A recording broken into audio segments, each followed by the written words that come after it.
She borrowed bolt cutters from her sister's husband, drove out to a gravel storage yard off Highway 347, and cut her dead uncle's padlock off herself. Delia Karras had 11 days to move a 40-foot shipping container she could not afford to keep, out of a lot she owed $2,300 on. That was the inheritance. Not the house on Proctor Street, that went to her cousin. Not the pickup and the aluminum flat-bottom boat, those went to her brother-in-law. Delia got a rusted steel box in a field full of what everyone standing in the funeral home parking lot called junk, plus a bill she could not pay, while she was sleeping in the back seat of a 1998 Buick behind a laundromat that stayed open all night. Not what she was given, what she owed. They laughed about it on the way to their cars. The following spring, in a mediation on the 34th floor of a building in downtown Houston, a lawyer slid a single sheet of paper across a conference table, and the number printed on it was $120 million. 2 years before that funeral, Delia Karras had a duplex, a used Nissan, and a job. She worked as a scheduling coordinator for a contractor that supplied maintenance crews to the refineries along the Houston Ship Channel. It paid $19 an hour. It was not comfortable, but it was steady, and steady is the whole ballgame in a town where the sky glows orange from the flare stacks at 2 in the morning. Then the contractor lost a turnaround bid, cut 40 positions in one afternoon, and Delia was one of them. 6 weeks later, her gallbladder ruptured. The emergency surgery and the 4 days at Christus St. Elizabeth generated $31,000 in charges against a policy that had ended with her employment. Collections started calling in November. She lost the duplex in March. Her son Milo was 15. Delia drove him to her sister's place in Vidor so he could finish the school year at the same high school with the same friends and the same bus stop, and she told him it was a temporary arrangement while she got back on her feet. Then she drove to the laundromat on Twin City Highway because the lot was lit and nobody bothered a woman sleeping in a car parked under a security camera. She kept her clothes in the trunk in 2 contractor bags. She washed her hair in the sink at a Chevron station. She applied for 60 jobs in 4 months and got 2 interviews. Nikos Karras was her father's older brother. He died in April in a single-wide trailer in Sabine Pass, with a window unit running and a stack of unopened mail on the kitchen table. He was 78. He had no children, and he had not spoken to most of the family in over a decade, because Nikos had spent 20 years talking about a company that had cheated him, and eventually people stop returning the calls of a man who only has one subject. The will was specific. The trailer and the lot went to his sister. The truck went to a nephew, the boat went to another, and to Delia, the will left, in his exact wording, the contents of the container and everything written in them. Her cousin Gary read that line out loud in the parking lot, and laughed so hard he had to lean on the fender of his truck. Somebody said she had finally inherited the family fortune. Delia stood there in a borrowed black cardigan in 90-degree Gulf Coast humidity and let them finish. She was not laughing, but she was not offended either. She had done the math faster than they had. A 40-foot container in poor condition is worth maybe $1,200 as a shell and around $900 as scrap. Against a $2,300 lot debt, she had inherited a hole. The yard was a fenced patch of calichin and Johnson grass, the kind of place where boat trailers go to die. The man who ran it was named Royce, and Royce was decent about it, which somehow made it worse. He explained that Nikos had paid $95 a month for 19 years and had stopped paying 2 Januaries ago. He explained that he had let it ride because the old man was sick. He explained that he now had a buyer who wanted 3 spaces cleared, and that Delia had 11 days to pay the balance and move the container, or he would cut the lock, sell the steel, and call the debt settled. She asked what was in it. Royce said he had never looked. Nikos had put a marine padlock on the doors in 2006 and, as far as Royce knew, had opened them maybe 4 times since. Delia had $61 in her checking account and a quarter tank of gas, so she did the only thing available to her. The smell hit first. Hot steel, old cutting oil, and paper that had been baking through 19 Gulf Coast summers. Inside, the container was packed in 2 rows with a walkway down the center, and it was organized the way only a machinist organizes anything. There was a rolling toolbox with every drawer labeled in silver paint pen. There were 3 coffee cans of machined brass parts wrapped in wax paper. There was a workbench sawn in half to fit through the doors, a craftsman vise clamped to the end of it, a surface plate, gauge blocks in a fitted wooden case, and a box of micrometers worth more than her car. And along the entire left wall, stacked 5 high and 30 deep, there were bankers' boxes, 41 of them. Every lid was dated in the same silver paint pen. Delia sat on the workbench in a steel container that was already 104 degrees at 9 in the morning and opened the box nearest the door. Invoices, carbon copies, engineering drawings on vellum, certified mail receipts held together with binder clips, legal pads filled with block handwriting. It looked exactly like what her family had said it was, which was the archive of an old man's grudge. She closed the container that afternoon and called a scrap hauler out of Beaumont. He came Thursday, walked the inside with a flashlight, and offered her $900 for the container, the tools, and everything in it, hauling included. That would have cleared the lot debt, left her a few $100s, and ended the story right there. She told him she needed until Monday, not because she suspected anything, because the tools had her uncle's initials stamped into the handles, and she could not make herself sell a dead man's micrometers to somebody who was going to weigh them. That weekend, she went back to the storage yard with a case of bottled water and a folding chair, and somewhere in box 11, she stopped being a woman clearing out an estate and became something closer to an investigator. Nikos Karas went to sea at 19 out of the port of Piraeus and spent 14 years in engine rooms before he came ashore in Texas in 1979. By 1984, he was a toolmaker at a Houston company that built fluid handling equipment for the fuel distribution industry. Pumps, hoses, swivels, nozzles, the unglamorous hardware that moves gasoline from a tank in the ground into a car. There is a small brass and steel part on every modern gas pump hose called a breakaway coupling. Picture a driver at a filling station who forgets, puts the truck in gear, and pulls away with the nozzle still in the tank. The hose goes tight. That coupling is the thing that separates under load and seals both halves instantly, so the hose does not tear open and spray fuel across a lit forecourt with a running engine 10 feet away. It is required across most of the developed world. There are millions of them installed. The version Nikos designed in 1987 solved a failure that had been dogging the industry. Early breakaways separated, but did not always reseat, so a station had to replace the whole assembly after every pull-away. His design used a captured ball detent and a double poppet seal that let a station attendant reconnect the unit by hand in under a minute. Cheaper for the operator, safer for everyone standing on the concrete. His employer patented it. Nikos was named on the patent as one of 2 inventors, alongside the company's engineering director. That part was never in dispute. That patent made the company money for the next 30 years. Nikos Karas saw money from it for 6. In March of 1991, the founder of the company, a man named Ellis Norwell, called Nikos into his office and put a single-page letter agreement on the desk in front of him. Norwell had started the business out of a garage on Telephone Road and still walked the shop floor every morning.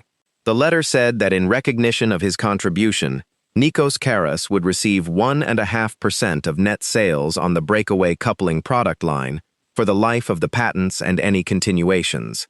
2 signatures at the bottom, notarized, because Norwell's secretary was a notary and it cost nothing. Nikos took that agreement home, put it in a fireproof document box, and never mentioned it to anyone he worked with, because he was a private man who had been raised to believe that talking about money was a way of losing it. For 5 years, the checks came. Quarterly, drawn on the corporate account at a Houston bank. The first one was $1,844. The largest, in 1995, was $4,110. They were not life-changing. They were an acknowledgment. Ellis Norwell died of a heart attack in September of 1996. Within 18 months, the company had brought in outside capital, restructured, and installed a management team that had never heard of a machinist named Karas. The checks stopped in the second quarter of 1997. Nikos wrote a letter, then another. In 1999, he received a reply from a vice president stating that the company had reviewed the matter and concluded the arrangement had been a personal accommodation by Mr. Norwell, not a corporate obligation, and that no further payments would be forthcoming. Nikos was 53 years old. He had a ninth-grade education from a village outside Kalamata, and he did not have the money to sue a company with a legal department. So he did the only thing he knew how to do. He kept records. For the next 25 years. 25 years of certified mail receipts is not obsession. It is what you do instead of hiring a lawyer, when hiring a lawyer is not available to you.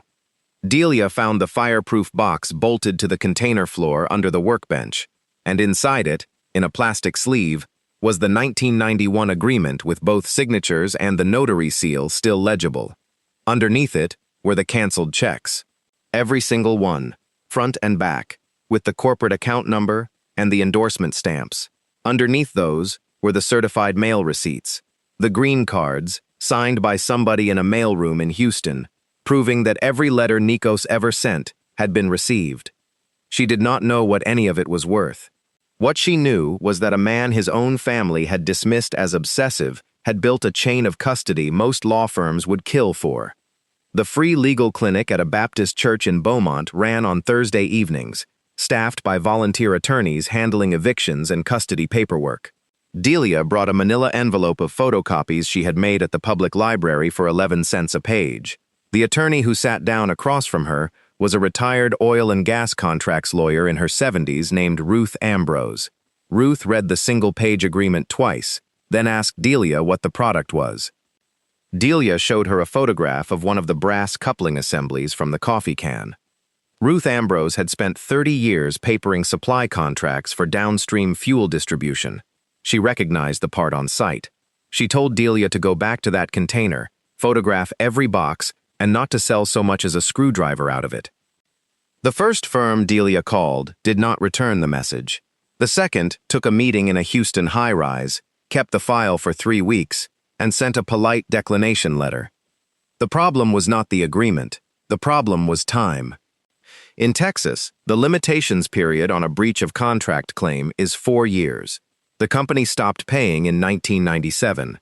On the surface, that claim died in 2001 and had been dead for over 20 years.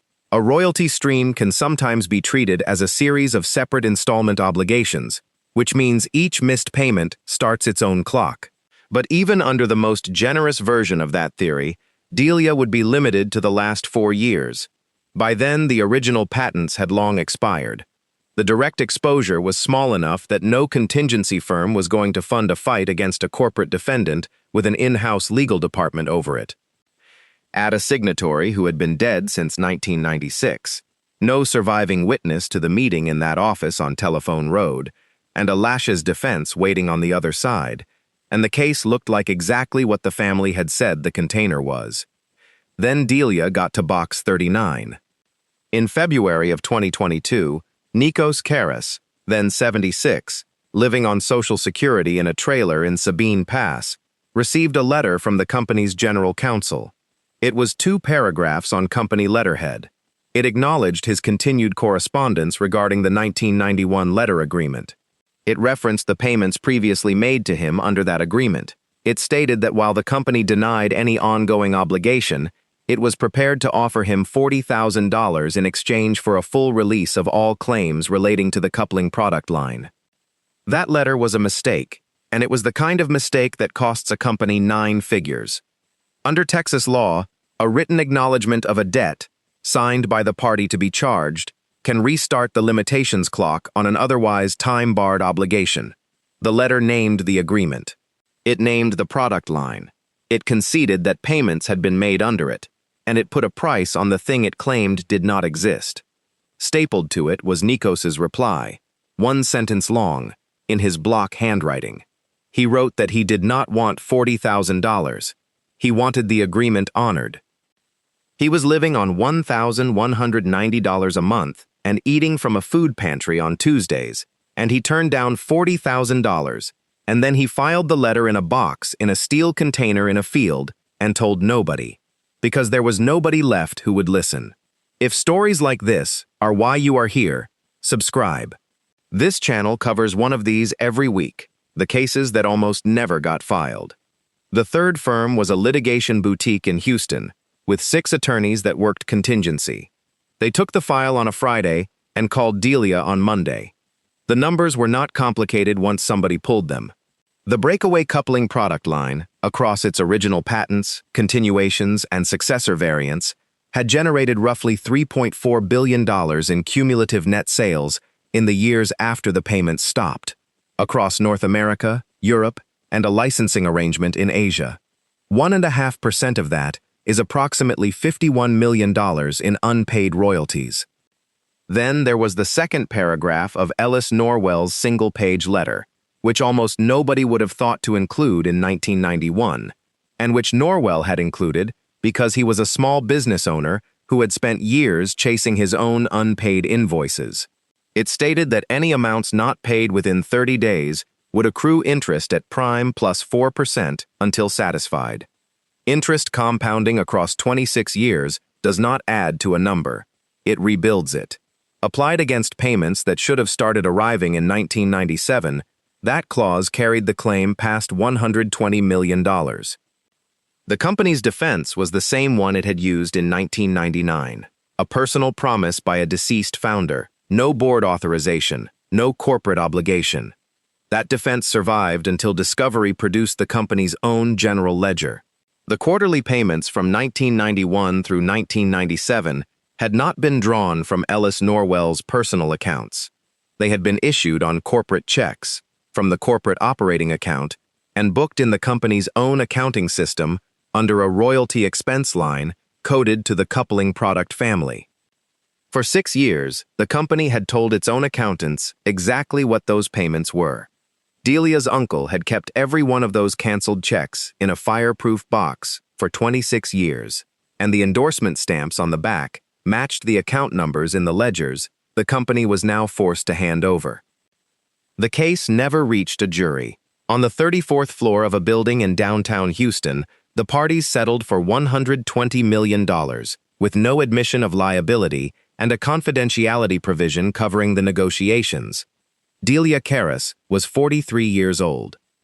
She had arrived at the first meeting with that firm in a Buick with a bad alternator and a check engine light that had been on since 2019.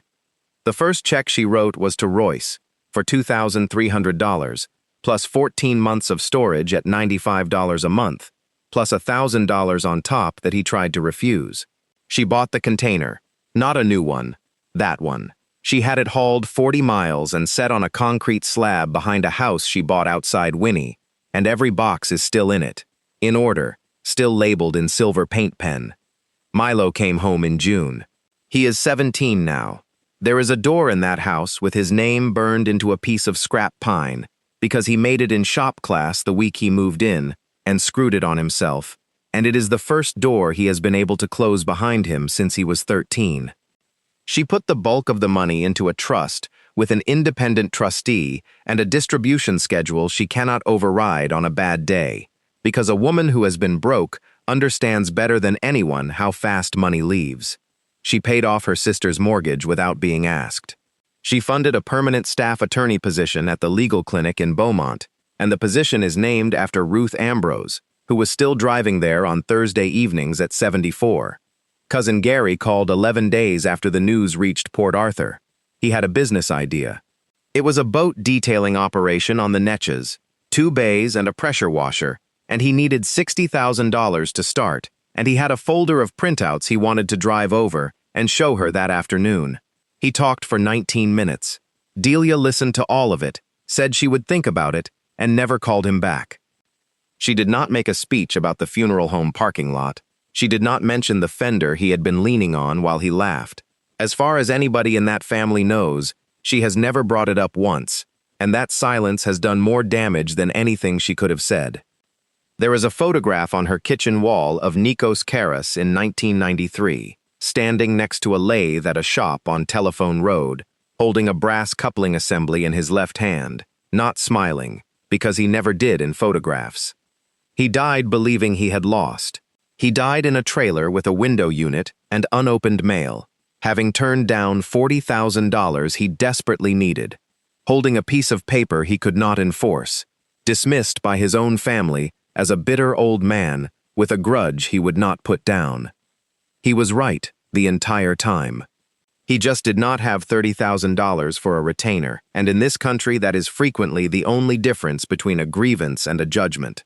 The container sits behind the house on a slab now, painted, sealed, with a light mounted above the doors. Delia opens it maybe twice a year. She does not need anything out of it anymore. She keeps it because for 19 years, the most valuable archive in Southeast Texas sat rusting in a gravel yard off a state highway, and every single person who drove past it, including everyone who shared its owner's last name, looked at it and saw scrap metal. If this one landed, subscribing helps more of them find people. The video on screen right now is another one.